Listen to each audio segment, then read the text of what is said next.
began. Let's talking more. Salutations, everybody. It is Maddie here today. Hope you're all doing absolutely excellent. Today, we are gathering to pick up where we left off before the weekend began. Let's talking more about Marathon and Bungie. And to say that this has been a mess would be an understatement. Like, I've had like those gut bubble Taco Bell dumps that are straight up less messy than what's going on here. Like, that's how bad we're talking when it comes to Bungie and Marathon, because at first it was just gameplay concerns. Like, oh, the artistic identity is kind of unique, the vibe is cool, but then you look at the gameplay, you're like, what part of the shooter fan base is this serving? Like, it's casual enough to be a hero shooter, I guess, but you're trying to take over the extraction shooter genre. But then Arc Raiders is here giving people what they want with like very basic features, like, oh, hey, proximity chat, that sort of stuff. And then you have the hardcore part of the extraction shooter genre, like in Tarkov, just looking at this game going, what is this for? So that was already a problem, and Bungie was clearly not ready for launch, talking about 1 to 2 maps and maybe proximity chat later. And so again, they were just not ready. It was already going to be somewhat messy, and they had a lot to justify. And then you throw what we talked about in our last Marathon video on top of it all, accusations about plagiarism that Bungie has now admitted to. And the situation gets worse because now we have an update on what's going on internally over at Bungie, and we're going to talk about that here today alongside PlayStation's absolutely marvelous failure when it comes to the live service initiative. We'll detail all of that and more here today. So if you're new here and you're into what's going on, it's quite chaotic here in the games industry, consider subscribing. Let's start off with the report that comes from Paul Tassi of Forbes. The headline is, New Marathon Info, Bungie Morale, Launch Worries, and Changing Plans. I've spoken to some current and former employees about Bungie's excuse for the art theft, studio morale, the possibility of a delay, and some very real changes when it comes to the upcoming presentation and playtesting of the game. Here's what I've learned. Point 1. The public explanation for the art theft, one ex-employee taking things in 2020 is the same one being given internally at Bungie among rank and file. This comes across as no surprise to me, because if it's not the truth, which I think we all have a good reason to be skeptical of that truth, then to me, just putting that truth out internally and not keeping it on a need-to-know basis is probably in Bungie's best interest to cover up this mess as much as they possibly can. Because no doubt, if they were like, yeah, actually, it was like our whole art team, for example, that would leak and that would look really bad. So they would then be lying to the public. So they had to keep that consistent. That doesn't surprise me that this is what they're saying internally. What's more interesting is how they're moving forward here. Paul Tassi writes, Sony and Bungie Legal are now sorting through this, and there is unlikely to be any new information as all of this continues to unfold. It is not clear how long an audit will take of the assets to remove or find any more plagiarism, as it's expansive enough of a process to have Bungie not even showing any footage at all in its recent live stream, which we also talked about in our last video. Morale is in a free fall across all departments, and the vibes have never been worse. Everyone has the same concerns about what happens to Bungie as a studio if Marathon bombs, which is something they absolutely cannot afford. Let's pause there. This is also something I briefly touched on with our last video. I use like a programmer as an example. Imagine being a programmer, you're just doing your job, putting together the gameplay experience, making all the buttons work, right? Doing the things that Bungie does. I think the best games are formed by not saying like, well, I did my job, you do yours, but there is a level of like, hey, I've done my part, and as long as you do your part, and we're all doing our parts together, they should come together as something special. So imagine like putting in those years of work into this, and then finding out like another department has completely blundered all those years of effort. Like, as a creative, that is really something that will gut you. And especially when you are a creative for a living, and your living is justified by the product's performance on the market, and this game is being set up to now fail epically, it is a very scary moment for people who had nothing to do with why this game will fail. Again, there were already gameplay concerns from a design level. That is a conversation we can also have, but now you kind of put the dagger in there with what's going on with the art team. And it's like, well, most people in their right mind aren't going to outwardly support this, especially if Bungie and PlayStation plan to charge $40 for it, like they have previously confirmed it will be a premium product at the very least.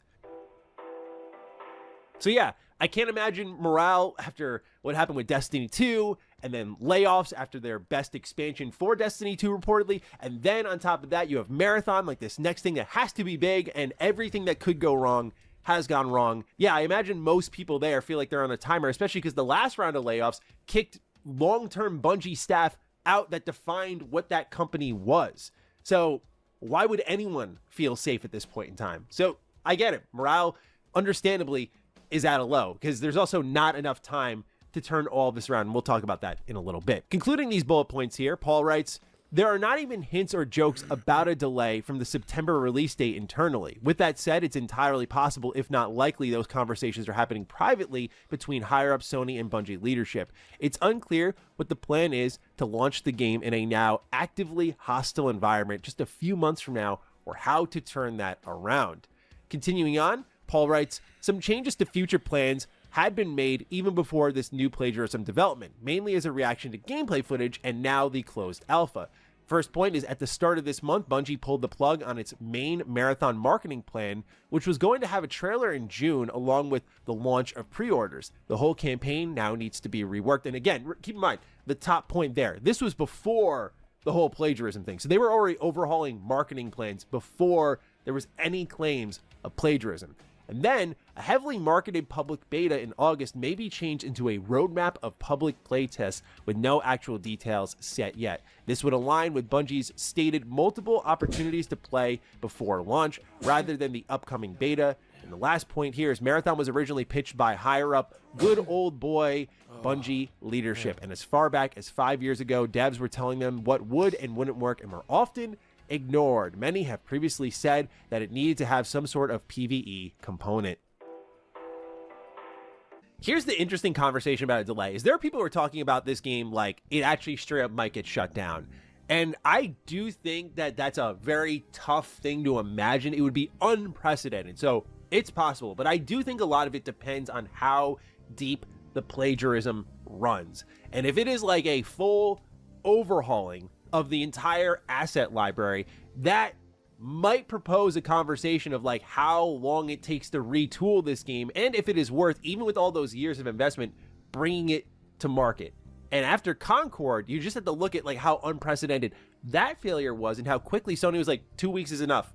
We don't need to see more. Where I could see some sort of cutthroat approach here being like, oh, you need 24 months to put this all back together and get it cleaned up. That's 20, and especially when we know what this is going to do on the market. No, we're good.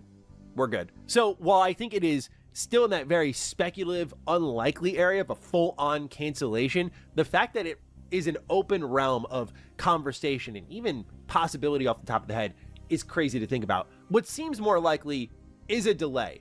Again, the question is how long and if they can even get one. But a delay, I think, only serves one thing.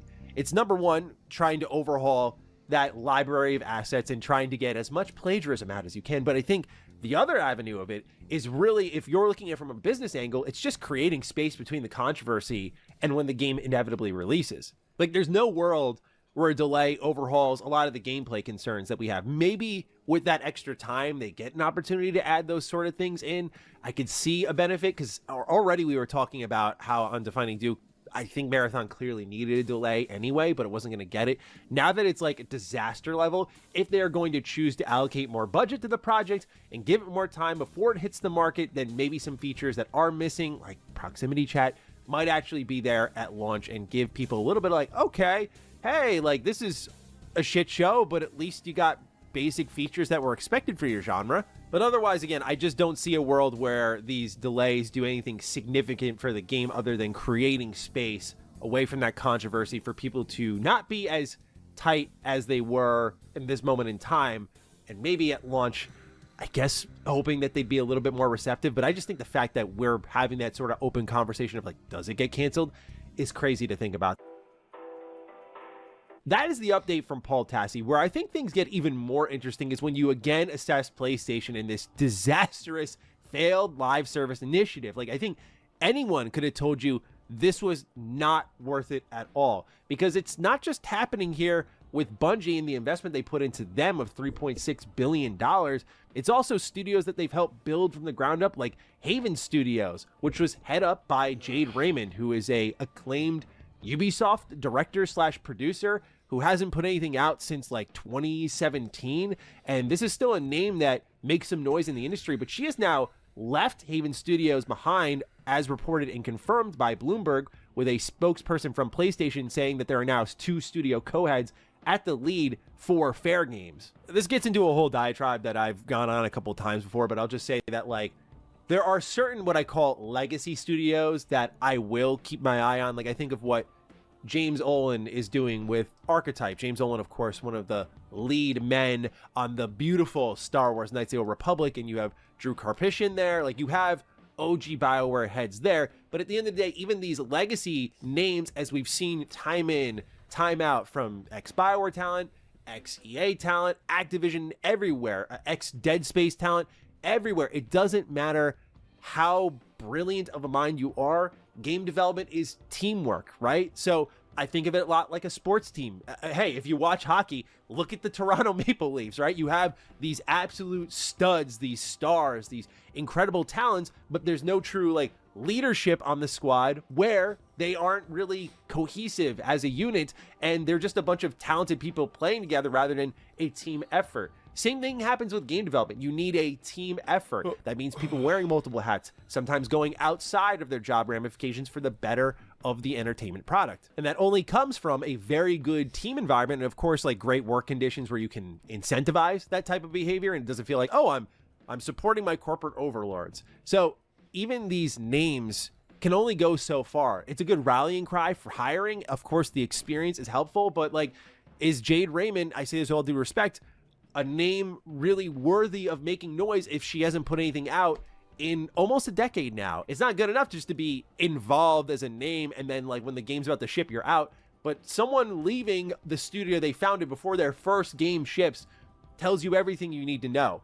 If she's out, that tells you probably Fair Games is not in a great spot, given that it was like a CG reveal trailer that Jim Ryan said at the front of a PlayStation showcase. It's like our best lineup ever or something along those lines. And again, we saw how bad that showcase was. There was like very little gameplay. So yeah, I worry a bit about Fair Games. Of course, I don't need to get into it, but Concord speaks for itself. That's another part of PlayStation's live service initiative that is a brilliant failure, like a unheard of failure. And keep in mind that I think the real leader of this live service push should have been the most prestigious studio beneath PlayStation, developers of The Last of Us, developers of Naughty Dog. And I'm not really, I would say, a Naughty Dog stan. Like, I adore The Last of Us 1, but I mean, otherwise, I think they just make these incredible cinematic experiences, but they're also quietly really great multiplayer developers. And I feel like everyone would have bit on to what they were doing, especially after how great Last of Us Factions was and how great the Uncharted multiplayer was. Like, I would love to see a full live service game from Naughty Dog. I bring all this up because Bungie gave feedback to Naughty Dog that resulted in them shutting down Factions. Now, according to an interview with Shuei Yoshida done by my boy Colin Moriarty on Sacred Symbols Plus, this is what Shuei said. The idea for The Last of Us Online came from Naughty Dog, and they really wanted to make it, but Bungie explained to them what it takes to make live service games, and Naughty Dog realized, oops, we can't do that. If we do it, we can't make Intergalactic the Heretic profit, so that was a lack of foresight. Based on what I see on the internet, I am more optimistic for Intergalactic than others, so I think ultimately this works out for me and my taste.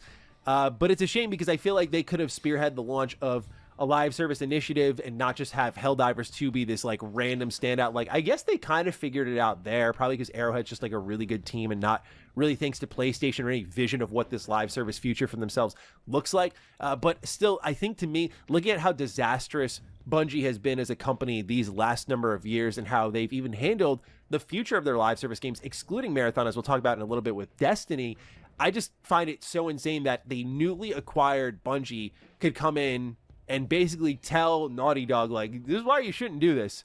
Like, Naughty Dog is just built different, and they have the capital unlike anyone else. But I can respect Shuei Yoshida and what he has to say. And if it just comes down to, like, hey, they gave advice and Naughty Dog decided to take it, then that is different from what exactly was first framed by the press.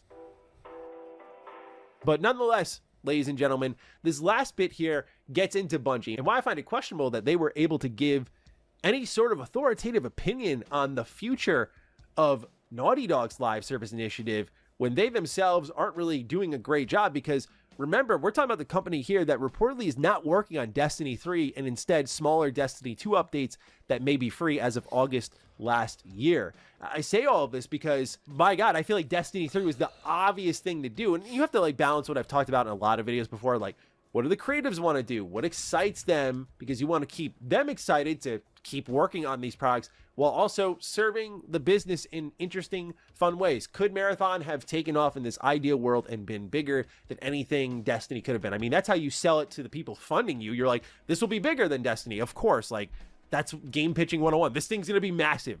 So no doubt they tricked themselves into that. But I think from the outside looking in, the obvious thing would be to do a Destiny 3, because Destiny 2 sounded like, for me, on the outside looking in, as someone who doesn't play a lot of Destiny at all, it was like, oh, these expansions sound really cool. Like, I'd love to get involved. But, oh, you vaulted away, like, major story content because you guys prey on FOMO. And that doesn't sound like anything I want to get involved in. So it just sounds like it's a group of people who are so attached to the amount of money that they had spent on this game since 2014 that they were like, oh, I'm not going to let go of this journey yet. And so there's never been a break from all of that. And Destiny 3 could have been a great time to refresh that group who was excited and dedicated, at the same time as bringing people like me in who are like, oh, I want to know what's going on with Destiny. But in a post endgame expansion, whatever the hell the name of the final expansion is for Destiny 2, there's been nothing but just these periodic updates that haven't been nearly as good. And it's in that kind of post endgame era like Marvel was in, where they're like, we don't know what we're doing. We kind of just got to the end of what we wanted to do all along for the last 10 years. And like,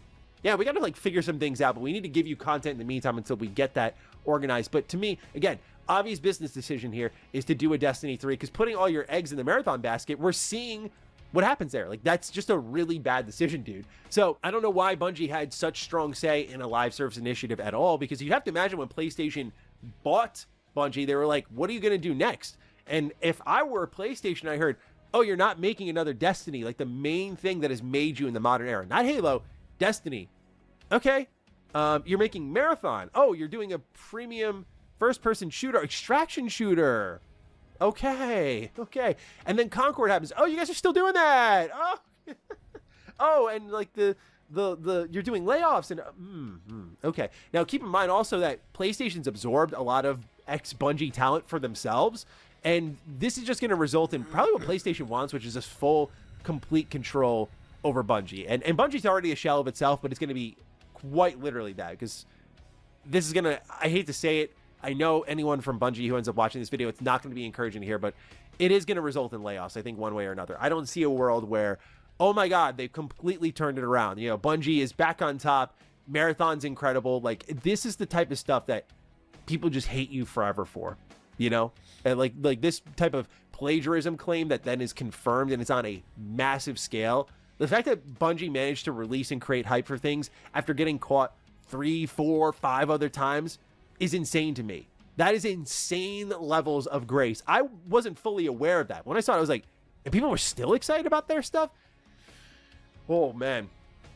I know there's that fine line between inspiration and plagiarism, but Jesus Christ, dude, this is ridiculous. So that's all I got for y'all today. This situation continues to get worse, and we'll see where it goes and how Bungie chooses to respond. But until then, look forward to seeing your thoughts down below. Fire away. Other than that, take excellent care of yourselves, and I'll see you in the next one. Stay sexy, stay active. I love you all. Peace.